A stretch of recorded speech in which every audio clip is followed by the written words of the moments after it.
सीमेवर उभा जो सैनिक आहे, जो रात्रभर जागतो आपल्यासाठी, त्या झेंड्याला सलाम करा जो फडकतो आपल्या श्वासासाठी. नमस्कार, माझे नाव कल्याणी श्रीकांत घोरपडे. आज 15 ऑगस्ट म्हणजे भारताचा स्वातंत्र्य दिन. पण आज मी तुम्हाला एका आईची कथा सांगणार आहे.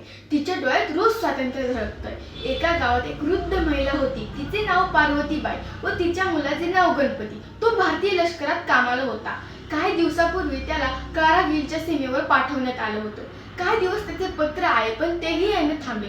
तरी आई गावातल्या पोस्ट ऑफिस मध्ये जायची आणि म्हणायची, माझ्या गणपतीचं पत्र आलंय का, माझ्या गणपतीचं पत्र आलंय का, आणि दरवेळेस निराश होण्याची. लोकांना तिची खूप काळजी वाटायला लागली. तो आला दिवस म्हणजे 15 ऑगस्ट. गावात उत्सवाचं वातावरण, शाळेत देशभक्तीवर गाणं, भाषण. पण पार्वतीबाई तिथे नव्हती. थोड्या वेळात गणपती येतो. वर्दीत, डोळ्यात तेज, चेहऱ्यावर हास्य. थेट आईच्या घरात. आई क्षणभर थांबताच एवढंच म्हणाली, गणपती तू आलास, म्हणजे आज माझा स्वातंत्र्य दिन खराच साजरा झाला की नाही.